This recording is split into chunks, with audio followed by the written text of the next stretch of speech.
जानते हैं group D की फॉर्म की डेट एक्सटेंड हो चुकी है और अब फाइनल डेट है 9 मार्च।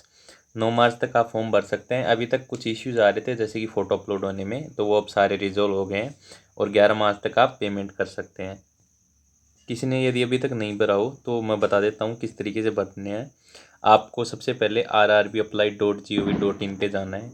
उसके ऊपर आपको इस तरीके से होम पेज दिखाई देगा। उसमें या तो आप आधार से लॉगिन कर लो या आरआरबी का जो ईमेल आईडी या मोबाइल फ़ोन से जो अकाउंट बनाया है उससे कर लो। उसके अलावा यदि किसी ने अकाउंट नहीं बनाया है तो क्रिएट अकाउंट पे जाओ और क्रिएट अकाउंट पे जाने के बाद में आपको इस तरीके से पेज दिखाई देगा। इस पेज के ऊपर आप जाओगे तो आपको सबसे पहले नेशनलिटी और जो भी डिटेल्स हैं आपकी 10th की मार्कशीट के अकॉर्डिंग डालना, जिससे कि कोई भी समस्या नहीं होगी और इसी से आपके डॉक्यूमेंट वेरिफिकेशन में भी चेक होगा। तो इसके बाद में आप अपना ईमेल एड्रेस और मोबाइल नंबर डाल के ओटीपी जनरेट कर लेना। उसके बाद में ओटीपी डालने के बाद में आपको यहाँ पे आधार वेरिफिकेशन भी करना है, आधार कार्ड का नंबर डालने के बाद में।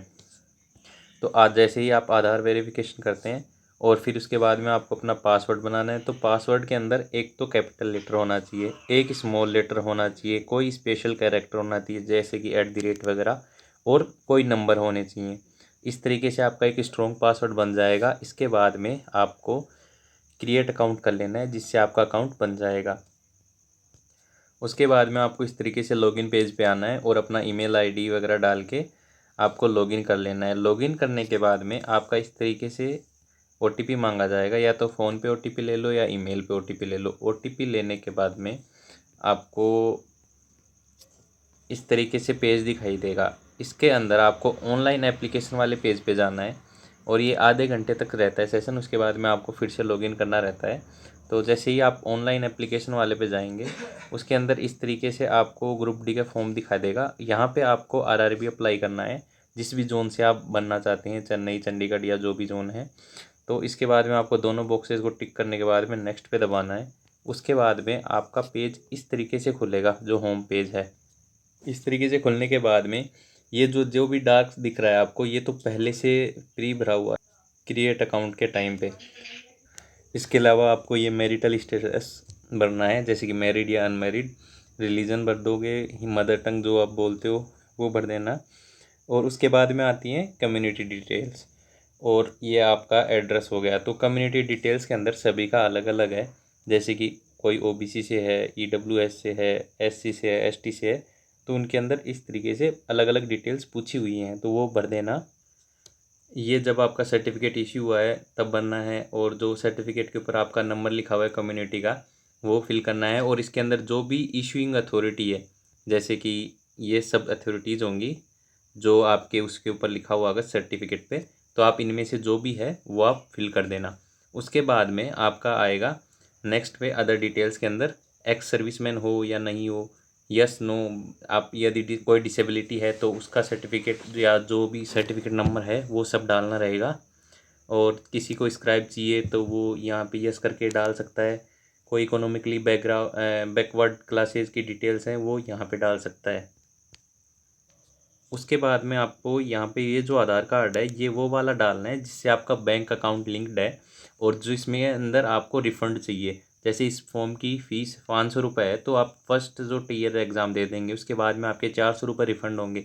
तो वो आपको कौन से बैंक अकाउंट के अंदर चाहिए वो वाली आधार कार्ड की डिटेल्स डालनी है।